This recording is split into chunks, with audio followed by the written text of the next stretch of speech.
Dame Sanvou Abouli vient de faire son marché, mais elle n'est pas contente des prix pratiqués au grand marché de San Pedro. Je suis venu à 35 000, il me reste 500. Le marché est trop cher. Si d'habitude, quand il vient à 30 000, il fait le marché de une semaine. Mais maintenant, ça ne peut pas faire une semaine. Tout a augmenté. Gombo, piment, tout est cher. Dame Sanvou Abouli n'est pas la seule à constater l'augmentation des prix des produits vivriers au grand marché de San Pedro. Geneviève Zamblé, qui vient d'Abidjan, fait la même constat. Le marché est très cher, sincèrement. Nous, on voulait payer aujourd'hui le tas de gombo. La dame dit c'est 500. Je n'ai pas même de raison. Bon. On place 200, 100 francs, 100 francs. Maintenant, mais tout est 500 maintenant. On n'a pas de tas de 100 francs, tout est 500. On n'a pas de choix, il faut manger, il faut payer. Pour Gisèle Bamba, vendeuse de piments, il faut s'y faire. Les temps ont changé, les prix également. C'est là, c'est 500. Avant, on plaçait à 200, 100 francs. Maintenant, on place 500 000 francs, 2000. Parce qu'actuellement, il n'y en a pas. Et puis, on trouve ça cher en brousse. Priska Volibi, également vendeuse de piments, et Kone Masseni, vendeuse d'escargots, pense connaître les raisons de l'augmentation des prix ces derniers temps. Parce qu'il pleut beaucoup, les barrages là, ça n'arrive pas bien ici. C'est cher. Pour ça, les clients se plaignent, mais on ne peut rien faire pour ça. Quand il pleut comme ça, il n'y a pas de route. Quand on est rempli, il faut être rempli, donc pour aller coincer, c'est cher. Avant, on plaçait tasse à 1000 francs. Mais maintenant, comme les choses ont changé, là, on place à 2000. Afin de se faire une idée de ce que ces deux vendeuses donnent comme raison qui justifierait la flambée des prix des produits vivriers, nous décidons de nous rendre à Tuy, l'un des greniers de la région. Sur la voie de Kwakobo, à seulement 3 km, nous constatons l'état de dégradation avancée de la route. Une route difficilement praticable, avec des collines trempées de boue. Même les véhicules qui semblent adaptés à ces voies ont du mal à se frayer un chemin. Ce véhicule de marchandises n'a pas pu franchir cette colline. Il s'est embourbé avec la marchandise de ces dames. Notre article, ça est dans le camion. Donc, si le camion n'est pas prêt, nous, on va rester. Donc, on est là pour attendre le camion là. Que notre article n'a qu'à rentrer à Tuy.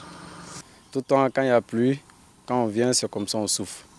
C'est pas facile, quoi. Comme ça, jusqu'à où on va livrer la marchandise, aller comme retour, c'est le même souffrance qu'on fait. Quand la voiture est coincée, on prend la daba pour livrer la boue.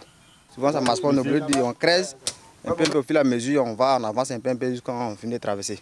La fois dernière, j'ai dormi ici avec mon camion avec chargement de 2 tonnes de cacao. Il y a eu plusieurs camions qui sont tombés avec les marchandises. Les conducteurs d'engins à 2 roues souffrent également sur cette voie. Retour au marché de San Pedro, où clients et commerçants n'ont qu'un seul vœu. On veut que l'État n'a qu'à arranger les routes, bien arranger les routes, pour que quand les femmes vont faire les achats dans les brousses, que tout se passe bien. Nous aussi, on paye moins cher, on mange bien. Si les routes sont arrangées, c'est normal que les marchandises arrivent ici vite, ça sera bien propre, on n'a pas de problème. L'une des commerçantes nous a confié que plus de 5 tonnes de produits vivriers sont pourris sur la route à cause des pluies diluviennes qui ont rendu les routes rurales impraticables dans la région de San Pedro. Ce samedi 3 juillet 2021, le village de Onibabré, situé dans la commune de Gagnoa, a vécu une ambiance particulière. Le lancement de la première édition du tournoi communal de football de l'amitié, de la cohésion sociale et du développement, doté du trophée Gwese Griki. L'œuvre est de l'ONG Return Home, un outil d'appui au développement local participatif qui a choisi de promouvoir le football comme facteur de rapprochement et de développement des peuples. Mais avant le match, une conférence pour expliquer le concept. Pour démarrer les activités de l'ONG, nous avons choisi de commencer par le football, qui est un sport collectif, qui cultive la valeur du dépassement de soi, la valeur de rester en équipe, de développer des stratégies pour gagner. Je pense que tous ceux qui veulent s'investir dans le développement participatif ont besoin de développer ces qualités. Un appel au développement de Gagnoa, soutenu par le représentant du préfet de région, préfet du département de Gagnoa. Au-delà du sport, faisons la recherche du développement de votre région. Et qu'à ce moment-là, en dehors des parties de football, vous vous retrouvez pour réfléchir comment développer le village, comment revenir à la terre, comment apprendre auprès de vos parents vos us et coutumes qui pourront régir une société saine pour le développement. Le match d'ouverture qui a suivi cette conférence a opposé l'équipe de Oni-Babré à celle du nouveau quartier de Gagnoa. Il s'est soldé par un score d'1 but partout. L'apothéose de ce tournoi est prévue pour le 28 août prochain. Jeudi 22h, le rideau se lève sur le concert d'hommage à AGC. Un concert initié par les artistes dans la salle des fêtes du Palais des Congrès de l'Hôtel Ivoire dans la commune de Cocody. Ce soir, les artistes de Côte d'Ivoire, dans leur ensemble, ont décidé de rendre un hommage mérité à feu le Premier ministre Amadou Gon Coulibaly, dit AGC, 1 an, jour pour jour, après son décès. Dans les coulisses, l'heure est à la répétition.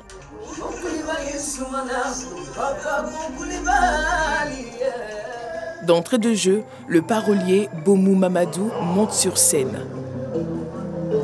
Quand vient le temps de la souffrance, surtout ne pas refuser la souffrance, ne pas ruger avec elle, ne pas éviter la souffrance.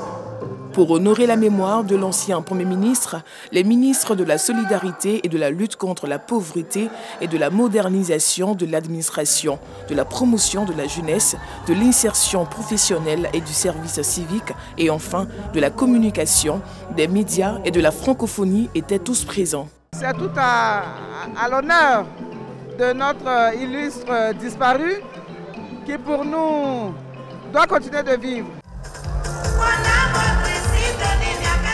Les précurseurs de la musique ivoirienne se souviennent encore de l'attachement de l'ancien chef du gouvernement à la chose culturelle. L'ex-premier ministre Amadou Gon était d'abord un modèle pour nous, un bâtisseur, un travailleur, raison pour laquelle nous avons opté pour être là. Vraiment, Yakou encore à la grande famille Gon. En guest star, Sidiki Diabaté. Comme on le dit en Bambara, Fisilwale Amandi Alaye.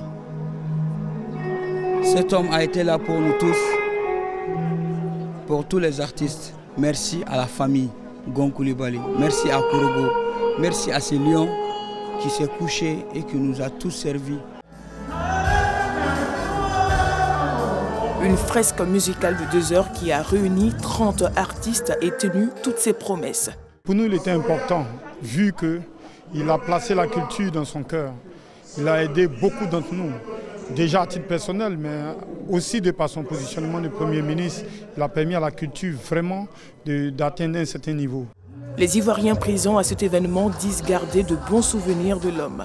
Nous rendons hommage ce soir à un grand homme, un homme d'État, un homme de mission, un homme loyal. Nous sommes reconnaissants de tout ce qu'il a fait pour la Côte d'Ivoire. Le Premier ministre s'est éteint le 8 juillet suite à un malaise cardiaque survenu pendant le Conseil des ministres. Il repose depuis le 17 juillet à Korogo.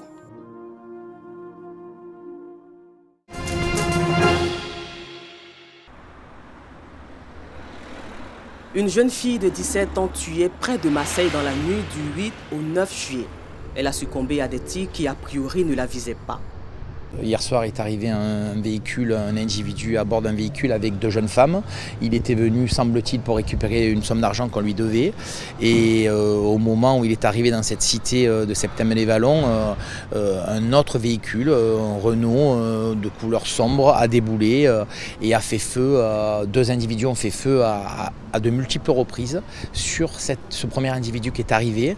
Et malheureusement, il y a eu un dommage collatéral, une victime collatérale, puisqu'une jeune fille qui s'est trouvée à l'arrière a reçu 3 balles dans la tête et est décédée quelques minutes après les faits. Le Gavotte-Perret, c'est un quartier plutôt difficile, plutôt défavorablement connu des services, mais on n'a pas encore, l'enquête n'a pas encore déterminé s'il y avait une vraie relation avec ce quartier-là. 14 personnes ont été tuées par arme à feu depuis le début de l'année dans la cité phocéenne, dont 6 dans des règlements de compte liés au trafic de drogue selon la préfecture de police.